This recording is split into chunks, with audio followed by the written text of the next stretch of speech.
Um, I want to welcome everyone to the MSLA Legislative Day, not at the State House, unfortunately, but next year. We're hoping for that. My name is Jennifer Harris. I am the co-chair of the MLA Legislative Committee, along with Will Adamczak, who has been flawless in his support with our technology and his knowledge. I would like to thank our legislative committee, who has been tireless in organizing this and supportive in reaching out to all the representatives and senators, as well as working together. We take this opportunity to talk to the other attendees in the hopes that if something interests them about advocacy, which we certainly hope, and you want to up your advocacy activities, please think about checking out our committee. You can reach Will or myself after the event. But we have, as people have expressed interest, we've added to our committee, and that just strengthens our message. So thank you. I would like to take a moment to thank the legislators who are in attendance or at least on their way in. We had Senator John Cronin. We have Senator Ryan Fatman. We have Senator Ann Goby, who will be a guest host. We also have Representative Natalie Higgins, who is a co-chair of the Library Caucus. We have Representative Elizabeth Scass. I'm sorry if I'm mispronouncing your name. We have Michael Kushmarek. We have Senator Michael Moore. We have Representative Brian Murray, who will also be co-hosting, and he is a co-chair of the Library Caucus. And we have Representative Michael Soter. Just so you all know, the third of the trilogy is Senator Eric Lesser in the western part of the state, and he was in the process of having a new baby, so he wasn't able to host yesterday, but we're wishing he and his family the best. So I'm going to just check and see if I missed any legislators. It looks like I'm in pretty good shape there. In which case, I would like to just mention that, well, it's not just mentioning, it's the importance of library throughout the Commonwealth. We're in what we like to call almost post-COVID pandemic. Libraries have been essential throughout the last year, as well as obviously prior, but it was quite a challenging year for everyone. And we believe that libraries are going to be one of the most important community centers that reopen. We understand that every township, every city has managed this pandemic differently as libraries close down. And I can tell you honestly, as the library director at Plymouth Public Library, last March 18th, when the town closed all our town buildings, of course, I was the last one to leave the parking lot, and seeing the library closed was heartbreaking for me. So as we moved along, we had everyone in some way experience budget cuts, furloughs, layoffs, vacancies through attrition. And so as things moved along and we were able to reopen with curbside, all along we provided the online services, obviously, to our patrons. But then we brought back limited hours and ultimately programming, which we have moved virtually in many cases. Sooner or later will start. Some libraries who actually have lawns or gardens might be able to do some programming outside. So libraries are positioned to be there to help people as they regain their step back into the job force, all the public computers and wireless. So the reason I bring all this is that we've had a very difficult year. Today's the day to celebrate with our legislators and ask them to continue for their strong support. So at this point, I am going to ask Lisa Cheever to give her welcome from CMLA. Good morning, everybody. My name is Lisa Cheever, and I'm the Vice President of the Central Mass Library Advocates Group. I'm speaking on behalf of President Brittany McDougall, who could not be here today. It's an honor to be with you on this important day, and thank you to the Mass Library Association and the Mass School Library Association for sponsoring this event. The Central Mass Library Advocates Group are a group of librarians and library supporters who work on how to best represent Central Mass libraries, both as library advocates and continuing education source for librarians, library staff, and library supporters. Since its official inception in 2018, the CMLA board members and volunteers have sponsored legislative breakfasts in the Central region, as well as in-person trainings and events. However, in 2020, the way CMLA supported libraries and library staff changed to the impacts of COVID-19. Our focus narrowed. We wanted to support library staff who are struggling with closures, budget issues, and frankly, the unknown. Because of the distance between libraries and isolation during COVID, CMLA purchased a Zoom account for any library in Central Mass to use for free of charge. The goal was to offer equitable outreach for all Central Mass libraries. And if you'd like to use our Zoom account, please check our webpage. CMLA had virtual trainings in 2020, such as the North and South Directors Roundtables, Youth Services Roundtables, and Unpacking Impact, a workshop that breaks down the effect that microaggressions, privilege, and implicit bias have on ourselves and those around us. All of these were by Zoom. We did our best to keep in touch and support libraries during this time.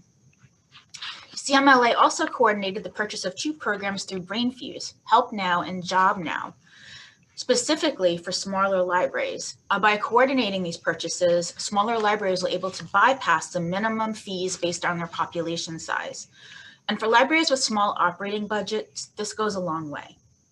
These programs offer live tutoring for grades K through college and live job searching and resume help virtually. And this is more important than ever at this time. CMLA and its board members support the MBLC fiscal year 22 legislative agenda. This past year has shown us that all types of libraries are essential to the well-being of our patrons. Libraries are great equalizers. Libraries funding is important in maintaining this equity for those that need our services and those who will need our services in the future. I know that it can be intimidating to call your senators and reps and ask for library funding for your library. CMLA is here to mentor you in this process if you'd like some help with it. Don't be afraid to reach out to Brittany McDougall, our president, and ask for some support. And again, thank you for allowing me to speak today, and have a good time today. Thank you. Thank you so much, Lisa. I'm so glad you reminded me about the concern sometimes in reaching out to legislators, because that's one of my strongest message. Every representative, senator, and aide that I've ever spoken to is kind, understanding, listening, and I know that they bring the message. So please feel free and just walk right up to them and say hello. Maybe you can invite them to your library to even hold hours when the time is right, or have some kind of celebration to invite them to the library to see what's going on in your community. So thank you for that, Lisa. At this point, I would like to introduce James Lonergan, the director of the Massachusetts Board of Library Commissioners. Welcome, James. Thank you, Jennifer. Good morning, everyone. Thank you for being here to support state funding for libraries, including the budget lines of the MBLC and its affiliates, and for the Massachusetts Public Library Construction Program. Thank you to everyone who organized this event. In the MBLC's new strategic plan, our mission statement stresses our role in leading the statewide system of libraries in order to provide every person in Massachusetts, no matter where they live, with equitable access to outstanding library services. It also stresses our role in advancing innovation and fostering resilience in libraries across the Commonwealth through funding, guidance, partnerships, and the coordination of statewide services. We do this working with our affiliates and partners, the Massachusetts Library System, the Boston Public Library and its role as the Library for the Commonwealth, the Perkins and Worcester Talking Book Libraries, the Massachusetts Center for the Book, and the 9 automated networks. As you can hopefully see from the fiscal 22 legislative agenda being displayed, we're again focusing on one item this year, our state aid to public libraries line 709501. Thank you to legislators for increasing this line by just over $2 million for this current fiscal year to a total of $12 million. We are requesting an additional $1 million increase for this line for fiscal 22. State aid is an annual voluntary program that we administer that distributes local aid to municipalities. Approximately 99% of the Commonwealth's libraries currently participate. It encourages municipal support and improvement of public library services, bolsters reciprocal resource sharing among libraries, compensates for differences in municipal funding capacities, and offsets costs to libraries that circulate materials to patrons from other certified municipalities. State aid to public libraries is local aid, and funds may be used in any way that supports the library. And these funds are essential to helping communities both during the COVID-19 crisis and in the economic recovery, and will be particularly important given the difficult budget situation that many municipalities are experiencing. During these challenging times, librarians and library staff are helping their patrons to find jobs, to apply for unemployment and other needed benefits, and to start and grow small businesses. Many libraries have also been providing wireless access outside their buildings, while they have either been closed to the public or offering restricted access. And they will again be a key and sometimes the only source of free community access to the internet when their facilities are fully open to the public again. Recent examples of how libraries use their state aid include updating technology, paying network membership fees, and expanding digital collections. In fact, e-content use per network has gone up over 40% on average since the beginning of the pandemic.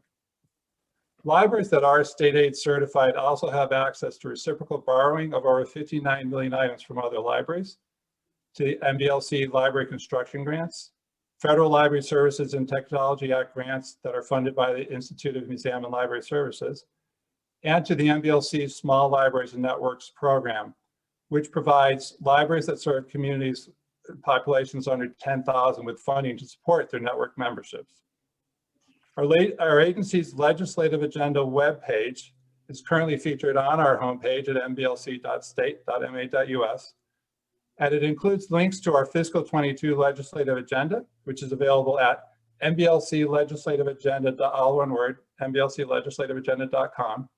It also includes fact sheets for each of our affiliates that include updates on how they've responded to the COVID-19 pandemic, the top 5 reasons you should care about the legislative agenda, the benefits of state aid, and more.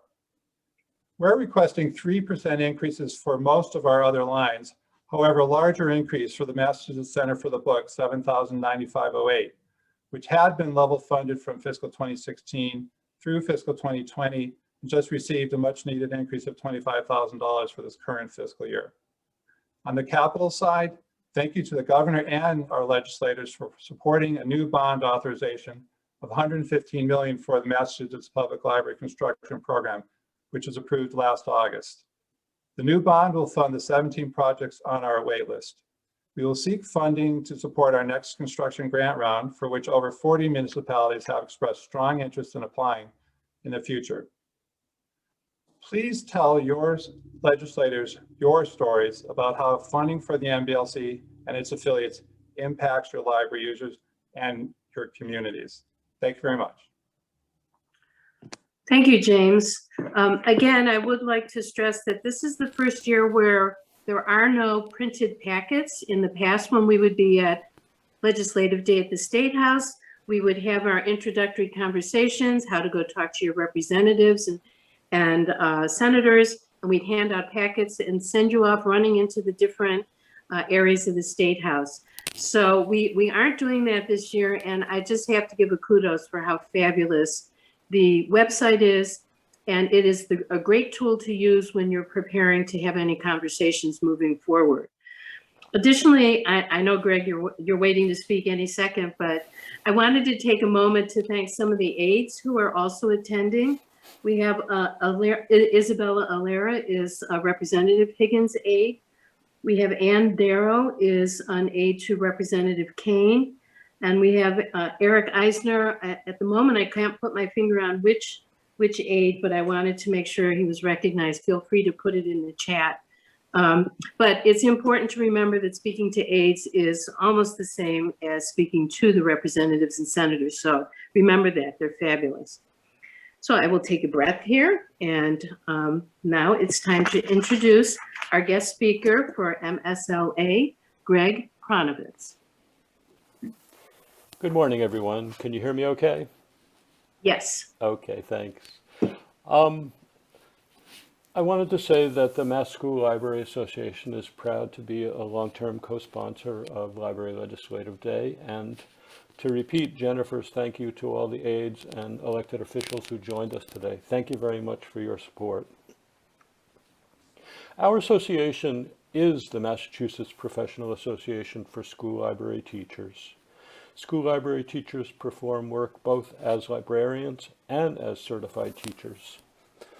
We're striving to support equitable access to high-quality library services to support achievement for all Massachusetts students. Since we're meeting at 10 o'clock in the morning, many library teachers have classes and groups of students in their libraries today and could not join us. But I am pleased to see that some have, and a few registered, and thank you for joining us. And thanks to all other advocates who joined us today. The MSLA has enthusiastically endorsed the MBLC's library legislative agenda. School libraries benefit especially from the lines that support online content. School libraries are the heaviest users of state-funded online content, such as online journals, scholarly articles, and other reference resources. During the hybrid and remote learning, these things were used very heavily. And they were also used very heavily before the pandemic, and I fully expect them to be heavily used starting now with schools opening. It's clear from usage statistics of these online services that school libraries with certified library teachers use them more often than other schools. The cost that the state pays for these resources is not based on individual use or hits. So libraries that are not using them in some ways are not taking full advantage of these services that are funded by state appropriations provided through MBLC and the Mass Library System, MLS.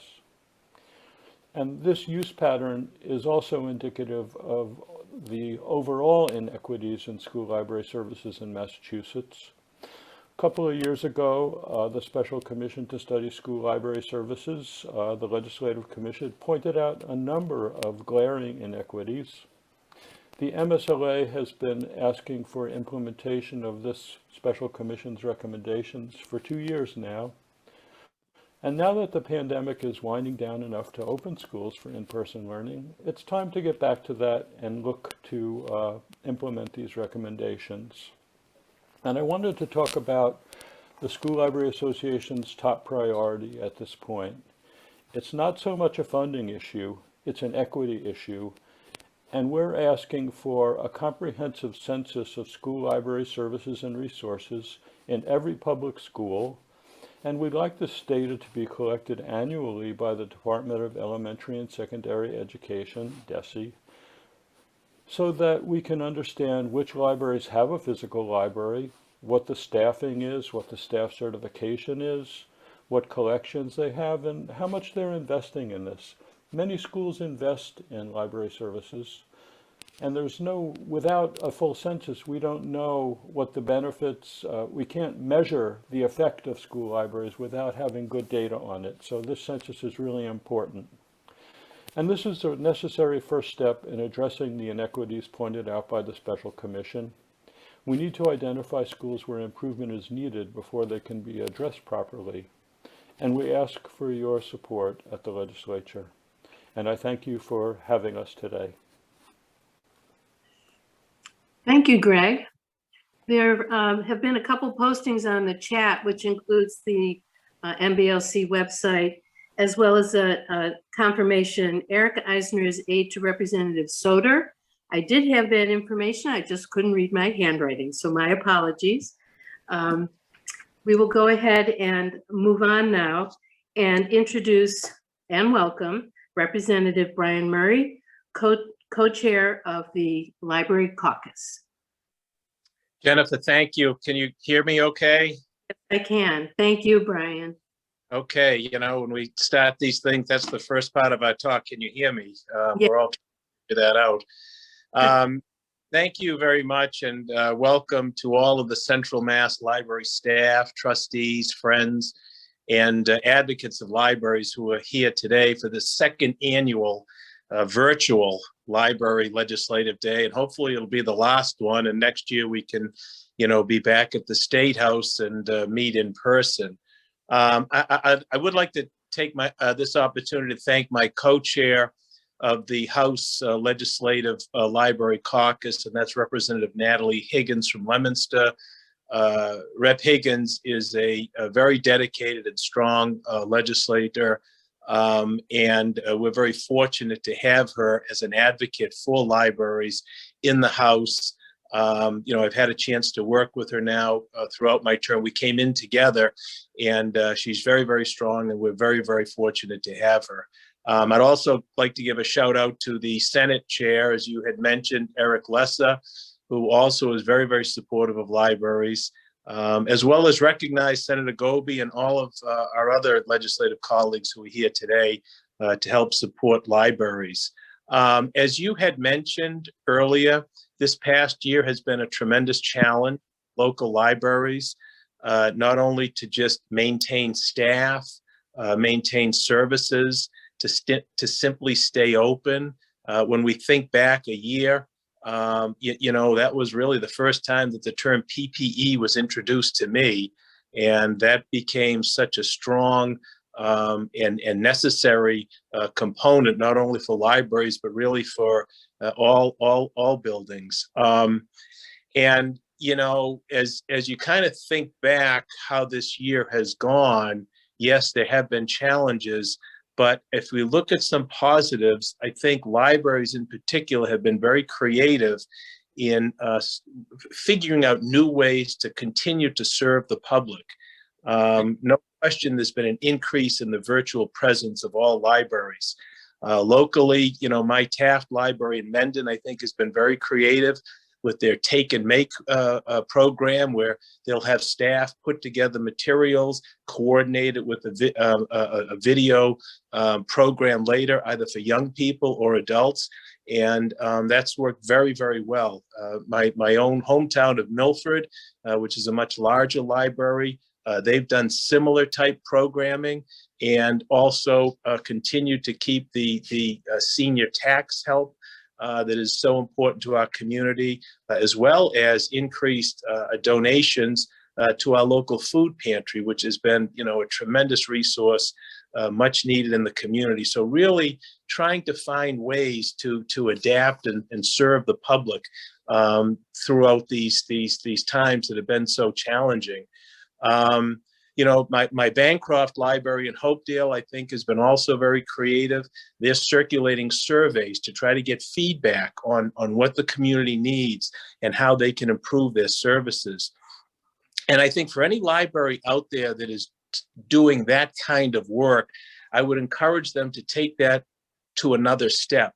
So if you're getting feedback from members of the community, positive, that they find the library services very, very helpful and necessary, get back to those people and ask them to send that message on to their local select board, if they have a mayor, the finance committee, because those are the players at the municipal level that decide the budget. And too often the library is the forgotten department. We all think of schools, fire, and police, and justifiably so. But the library budget at the municipal level really needs to get that kind of attention. For some reason, library directors, even trustees that I've met, they seem somewhat reticent to ask for funds. And that's okay, I understand that. But there are a lot of people in the community that depend on the library and use the library. And those people need to communicate that to folks that really work the local budget. And that's really how you can get the message out there that of the work that's being done. And I just want to voice what you also said. Libraries should not be hesitant at all to reach out to their reps and their senators. Their patrons are our constituents. We need to learn how our constituents are benefiting from the library, and we can better advocate for increased funding at the state level. The other thing that I would really encourage local libraries to do is to collaborate. You know, we've seen it throughout intra-municipalities with police, fire, how valuable that is.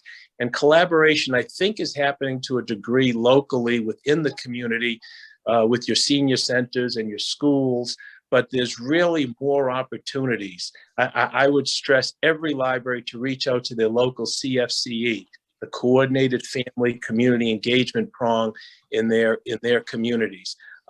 That's the entrance way for new families, families with children just born to age 5, families who are looking to get involved in the community, looking to learn about the community. Those are folks that the library wants to bring in. If you're not collaborating, you're not expanding your services, you're not expanding your patrons. And if you're not expanding your patrons, your budget is at risk. Again, my Taft Library in Mendon, I think, is a model for this program. They've collaborated with their CFCE so that the library has funding to put together materials, and the CFCE is providing staffing to coordinate the distribution of those materials, as well as a whole new class of folks that might not otherwise go to the library. You know, at the state level, I understand that the governor's budget has level funded. We've gotten the legislative agenda from the commissioners, obviously. I've had my meeting with the Ways and Means chair already, and I've indicated to him that my #1 budget priority is the request from the Board of Library Commissioners. And I stress that the line item, the 9501 line item increase, which is beyond just the regular 3%, is very, very important, because that's how we can get the most bang for our buck. That's money that's going out, as you know, to all of the local libraries to be used within their discretion. And locally, I think libraries are using these funds in a lot of different ways. So from this perspective, it really is a minimal investment. But the return on that investment would be great. So that's the focus that myself and Rep. Higgins are going to be trying to use in the House during budget negotiations. We'll be lining up sponsors for amendments, and we'll do everything we can to try to support the legislative agenda. Knock on wood, we've had some success the last few years. This is a little different year, but we're going to try just as hard, just the same.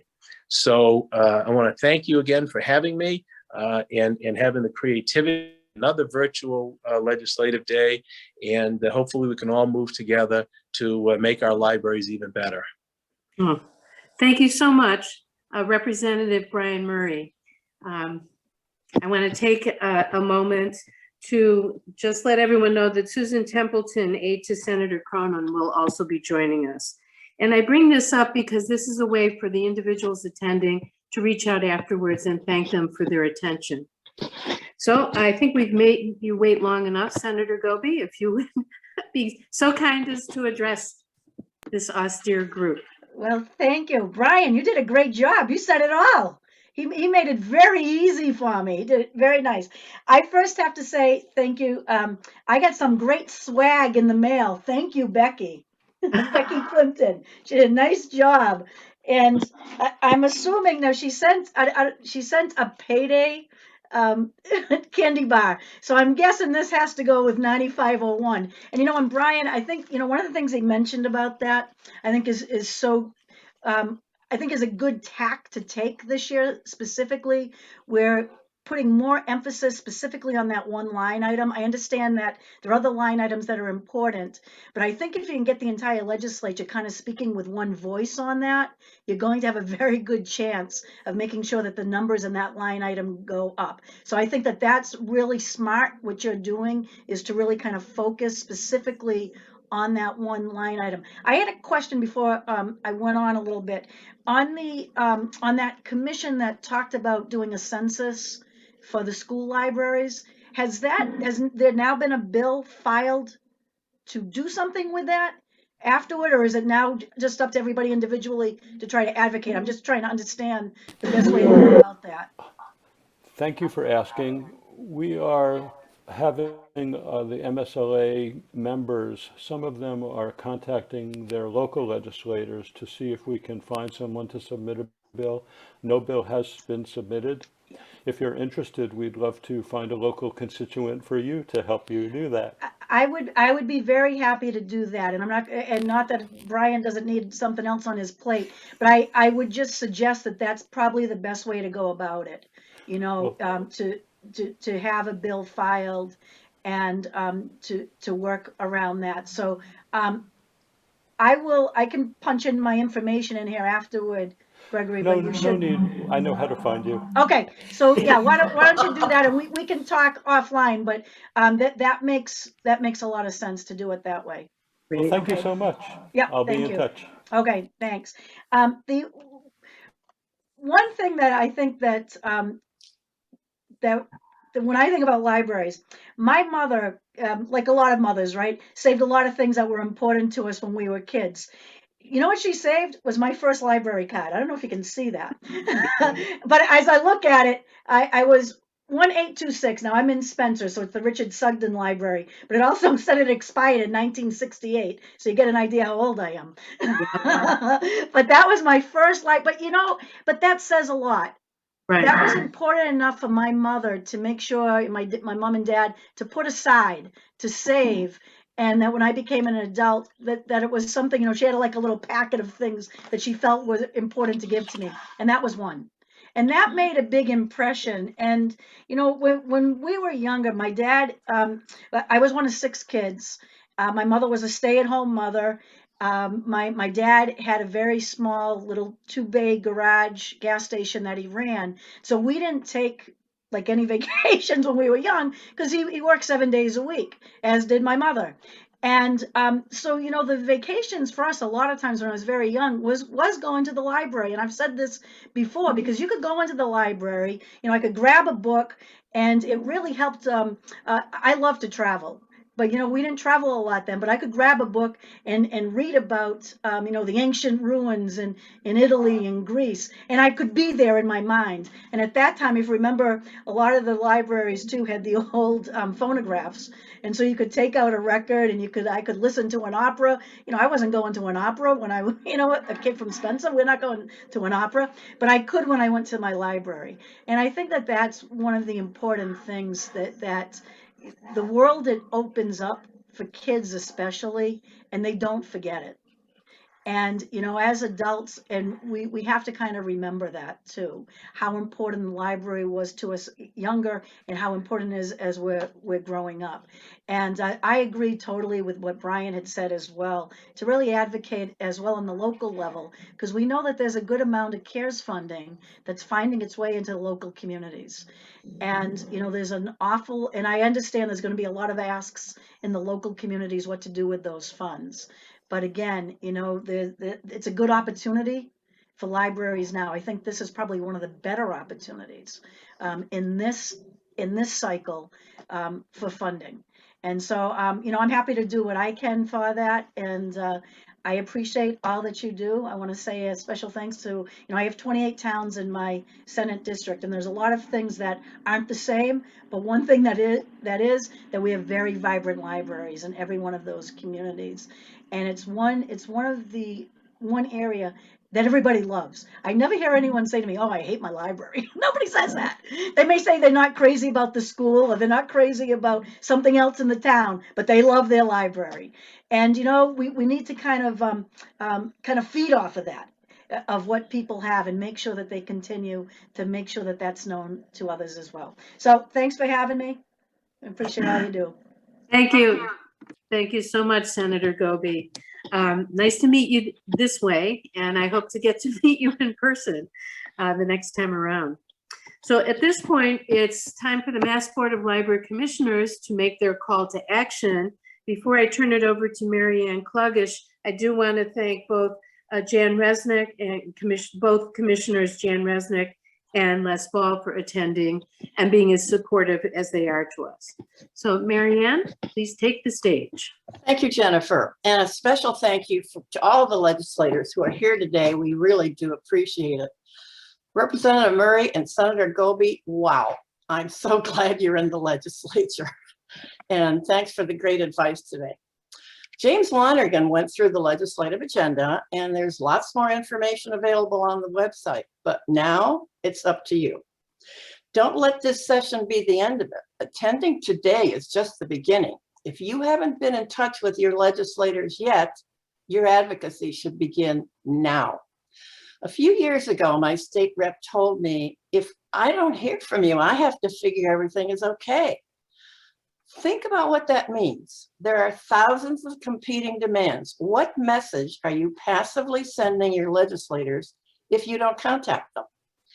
You've seen the legislative agenda. You all know why funding networks is important. You know why the MBLC needs funding and why MLS and delivery and training and what the Library for the Commonwealth does is important. You know how important the talking book libraries at Perkins and Worcester and the Mass Center for the Book are. But the last thing I need to tell you, the library community, is why state aid to public libraries is vital. It's your job to tell legislators why library lines are important and what they mean to your library. When I testified at Joint Ways and Means with Director Lonergan this year, he went through each item in the legislative agenda, and I focused only on state aid. We're asking for $1 million increase in state aid this year from 12 to 13 million.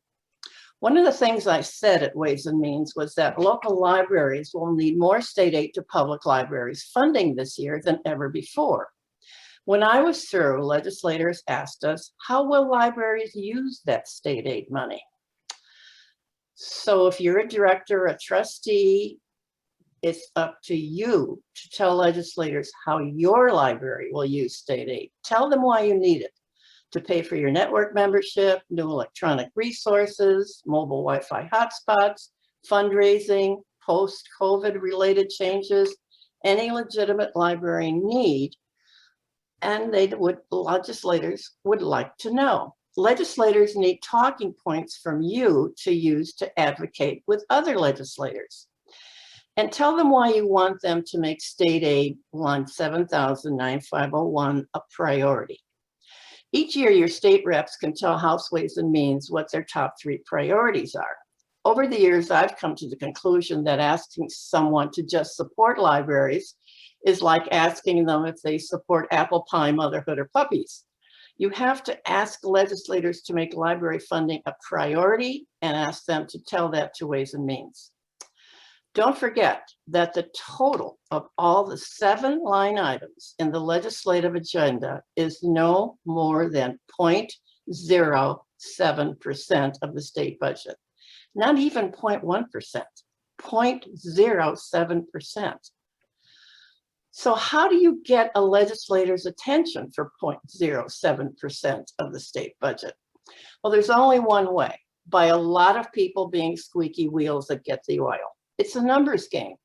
When you get back to your board or staff meetings, get everyone else to write, call, or email their legislators. Every political office counts the number of calls, letters, emails they get on each issue. We've heard telephone calls and letters get more points than emails, but emails are still great though. They add up, and you can include a link to the MBLC legislative agenda in your emails. I'd like to echo Brian Murray. Ask your town selectman, mayor, town manager to tell the Mass Municipal Association to support libraries. MMA is a very powerful organization. Now, you may have heard me say this before, but can we set a small goal of each community getting a minimum of just 10 people to call or email their legislators? Just 10 people from each town? If you were a legislator and you got 250 emails, calls, cards, notes, letters asking you to make funding for item X a priority, and you get, say, 12 contacts on libraries, which one are you going to pay most attention to? Which one would become a priority, especially if those 250 contacts are asking you to make it a priority? We need the active participation of every single person here and more. Democracy is not a spectator sport. It only works with active participation. So please become squeaky wheels. Thank you. Thank you, Mary Ann. I do want to take a moment just to remind everyone that at this point, if we were at the State House, we probably would break for lunch, and then we would send everyone to meet with their representatives and senators. So with that in mind, I'd like to remind everyone how important it is for all ages of people to be using our libraries, and we continue to expand, specifically our committee is continuing to expand our advocacy to include the round that Marianne was mentioning about getting 10 people to call their legislator. Our committee is trying to take some action in terms of developing a connection with the public. So just know that our work continues and that we appreciate your attendance today. Anyone who is interested in staying on to learn about the Engage mechanism, Will Adamczak will take a moment, and then Will is willing to discuss that, or at least give you a link. And at this point, I'm going to conclude with my sincerest thank you. There you go. So thank you to everybody who's joined us today. I know, like Jennifer said, if you are all set and ready to go, thanks for joining us today. If you'd like to learn a little bit more about an easy way to to be the squeaky wheel, we have a way for you, and that is the MLA Engage platform. So if you are interested, this is something that is located on our website, and I am just gonna share what that looks like. It's a fairly easy process, and you can find it on the MLA, oops, pardon me. You can find it on the MLA website under the Legislative Committee. This is what Engage is. It's an easy way to contact your legislators. It does most of the work for you. We have options for calling them or emailing them. The easiest way to do it for today, we've already written a message for you to send, asking them to support Massachusetts libraries. To take action, you simply fill out a form, which I'll try to do quickly. If I can type, I'll do it. And what you do is you enter your information, and this Engage program will tell you who your reps are, who your senators are, and it'll provide you with an email message that we crafted at MLA, and you can send that to them. But like Commissioner Klugish said, the best way to do it is to personalize it. So right now it's going to tell me that my senator is John Keenan and my representative is Allison Sullivan. I have a message ready here that says support the Mass Library Legislative Agenda, the MBLC agenda. It talks specifically about the importance of state aid to public libraries, and it tells a little bit about what state aid is provided for our libraries in the Commonwealth. The best thing you can do is just click in that box and make it personal. Talk about what happens with state aid in your town, in your community. Personalize it to the legislators. We're not upset if you cut and paste whatever you'd like in here, as long as you reach out and urge them to support all of the lines, but especially 9501. We also, on this webpage, in the bottom right-hand corner, have easy links to the legislative agenda, to the benefits of state aid to public library, and to the top 5 reasons you should care about the MBLC legislative agenda. Will, I just want to point out, the only thing I'm seeing is the MLA homepage. Oh, thank you, James. Sure. I apologize. Are you trying to talk and walk at the same time? Apparently. So let me start over for those who are still with us. I'm going to go to the Legislative Committee on the homepage. Hopefully you can all see that. The Engage website. And I'll work backwards and say that we have at the bottom right-hand corner, a list that includes the legislative agenda, the benefits of state aid to public libraries, and the top 5 reasons you should care about the legislative agenda. And here is where you would take action. Legislative day follow-up, contact your legislators via email, or contact them via phone. Right now, we're going to quickly look again, and I will try to get myself in here. And again, you can do this if you live in one community and work in another. You can do this for both communities.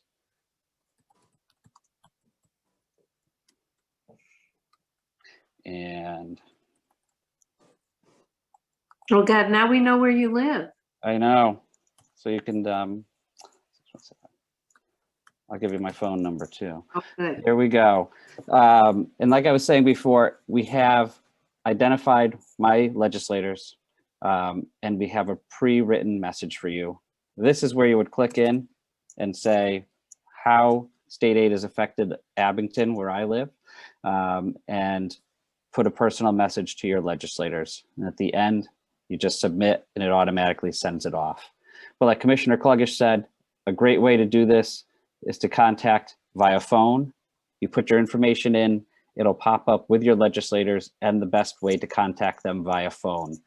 So whatever is your preference, we urge you to do that today. We'll be following up by sending an email message out to everybody who registered today that includes this information, so it's easy for you to be the squeaky wheel. So thank you. I'll turn it back over to Jennifer, and apologies for the screen sharing there. You did great, Will. Thank you. And thank you everyone for listening. We hope to see you sometime soon. And if the committee wouldn't mind staying on for just 2 minutes, the rest of you have a wonderful day and get on the horn and call your legislator. And special thanks to Brian Murray and Senator Goby. Thank you. Thank you.